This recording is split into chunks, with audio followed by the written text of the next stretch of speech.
Hi, I'm Paul Marynissen, Central Coast Council's Biosecurity Officer for Weeds, and this week we're talking about things you can't sell online, or in marketplaces for that matter. Lately, things haven't been going that well, as you'll probably be aware, so people are trying to make a few extra dollars here and there where they can. So a lot of people are taking to selling plants online. Unfortunately, a lot of people are selling stuff they're not allowed to sell. So a great example are some of the plants I have here. For instance, we have prickly pears.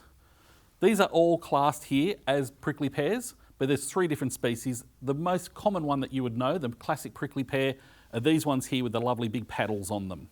Now, these are frequently being sold online and giving them all names. This one here's got the great little cute name of teddy bear. There's nothing cuddly about this fella. Yes, it doesn't have the big spines like some of these guys, but if you look at all the dots on the leaves here, each one of those is several thousand miniature spines. But instead of just being straight spines like this fella, no, they're like little harpoons. They'll go through clothing, they'll get into your skin, and they don't come out for quite some time. But unfortunately, there is very, very popular things here and people love to sell them. So this is a teddy bear cactus, as I was mentioning. This is called bunny ears or teddy bear cactus. These start out, a lot of people will buy these, and they're only about that big. If you leave them alone, they will get to about that tall. They also flower, they fruit, the birds love the fruit. And as a consequence, we're finding these popping up in bushland all around the coast. This is another one. This one is called smooth or drooping tree pear, and it comes in a few different forms. This is the plain one, and this is the variegated. Now, these will come up, and any parts of the plant that fall on the ground start new plants. They even, if they drop, it's a bit hard to see on this one, but this one here, those ones that look like eggs at the front, they are in fact fruits. But the fruits will actually sprout new plants as well as having the seeds inside. These ones are quite often spread. We find these around the water areas. These are spread by floodwaters and will actually survive being immersed in salt water for quite some time, for several weeks, before washing ashore. These have even been found growing in amongst mangroves in areas that are tidally inundated. So they survive quite well. This one here has got an unusual name. This one's common name is the chicken dance cactus. Now, it's a bit of an unusual name, and it actually comes from the botanical name, which is Opuntia chicken-dancii.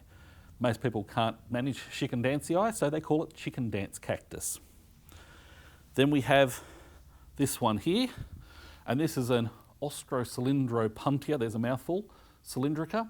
These ones will grow very rapidly as well, get quite tall and form thickets, and as you can see here, are covered in very fine thorns that if you were to go straight on like that, will happily go through you. Then we have Eve's needle. This is another one related to this one. It's another Ostrocylindropuntia. These ones get very, very hard thorns. These will go through most garden gloves and can cause very big problems if you get them near your eyes. And these little tiny parts up here, these are called tubercles. And these will start entirely new plants as well if they fall on the ground. So a very big thicket forms very quickly. Out of all these ones here, there's one that you are allowed to grow and you're allowed to have, which is this guy just here. This one is known as the Indian fig. Bear in mind, it is not from India and it is not a fig. This one actually comes, like with all of these, come from Northern, Central and South America. This one is the only reason that it's not a weed or listed as a weed is it does fruit and it gets edible fruit on them. You'll quite often see these growing around on farms, sometimes as a divider or as a fence line, and often around dams. It grows in fairly large thickets and it gets a fruit about the size of a small pear, and that is known as an Indian fig. They're very common with people that are from around the Mediterranean area. These are quite tough, and we very rarely, if ever, see them popping up as a weed, whereas these other ones regularly see them popping up as weeds. So this one gets an edible fruit. You can sell these. They are usually either have no thorns, or in this case here, they can also develop small thorns and sometimes a little bit larger, but they don't get many thorns on them. They've got a much thicker paddle, as you can see, compared to some of these ones. The paddles are a lot thicker. They don't get many of these what's called glochids. These are the fine little hairs on these ones. And so these are the ones that you can legally have. However, if you have it on your property and this starts spreading, you will be under some obligation to keep them from spreading off your property as well. Another plant that are being sold online are water plants. Here I've got a plant called Salvinia, and its botanical name is probably one of the best descriptions of any plant ever. Its botanical name is Salvinia molesta, because if you've ever seen it get into a waterway, that's exactly what it does to the waterway. It's very fast growing. It's actually known as one of the fastest growing plants on Earth. This plant can double its volume every 2 days in warm weather, in high nutrient water. It doesn't take a lot to spread. In fact, it quite often spreads through floods and overland water flows.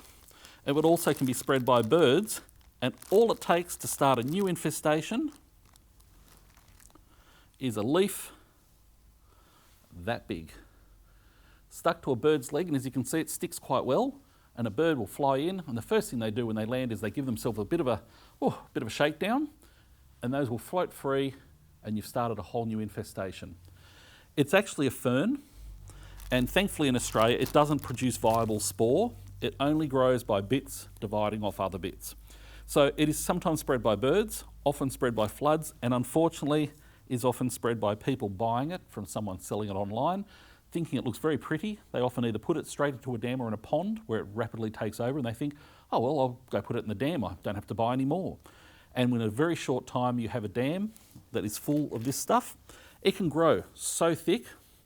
It looks not too bad there. Imagine if that's the surface of the water. Those roots can get down to about that deep, and plus the plant itself growing over, as you can see here, it'll bundle up on top of itself, can actually get a foot thick on the water. So it looks almost enough that you could walk on it, and that has happened where people have thought that it was a lawn and walked out there, and with young children, if they go under, it's so thick and dense they don't come back up. So that's not really nice to happen. Often livestock in dams with this will also drown in the dams as well. There is a native that a lot of people think that they're selling the native, and they sell this, but the native here is called a zola. You can sell this perfectly fine. It never gets more than about 1 leaf thickness on top of the water, and the roots only get to about 2 centimetres long. It won't clog pumps, it moves around with the breeze, and in winter time it actually gets quite a nice red colour on it. So a zola, you're allowed to grow. Salvinia, definitely not. Another one that is very on trend at the moment, very popular, is this stuff. This is Pamas grass. Unfortunately at the moment it is the in thing, particularly for weddings. People will go out, they'll pick it and then they'll take it, and then while they're standing there the weed blows and will spread. This all sort of kicked off a few years ago where someone had an Instagram wedding up in Byron Bay where they used many hundreds of these flower heads, and they were in a very high prominent spot with a bit of wind. Up until that time they didn't have much Pamas grass around Byron Bay, and then very soon after that it started appearing around that reception centre and started spreading. Direct result of this being sold up there and being spread. Now bear in mind, it wasn't legal to grow up there or spread around, but the people didn't check, they did it, and ever since then that's become the latest on-trend plant for weddings. People also have it, were advertising it for Mother's Day. Council proactively searches online sales. We will go out, explain to the people they can't have it, and we'll also go out, confiscate the plants, and we destroy them. So each one of these flower heads holds approximately 100,000 seeds, of which most of them will germinate. They're a wind-borne seed, so a little bit of breeze going, and next thing you know, they've gone a very long way. So that's Pamas grass. If you're in doubt of whether you can sell a plant or not, check with a reputable source. So go to some government websites, have a look at that, or even better still, if you want a direct answer, you can email us at weeds@centralcoast.nsw.gov.au. We can tell you, can you sell it? Yes or no. If you can't, what you need to do with that plant. So you can do that, and that way you'll be assured that what you're selling or what you're buying is safe. Thanks for that. Have a great day.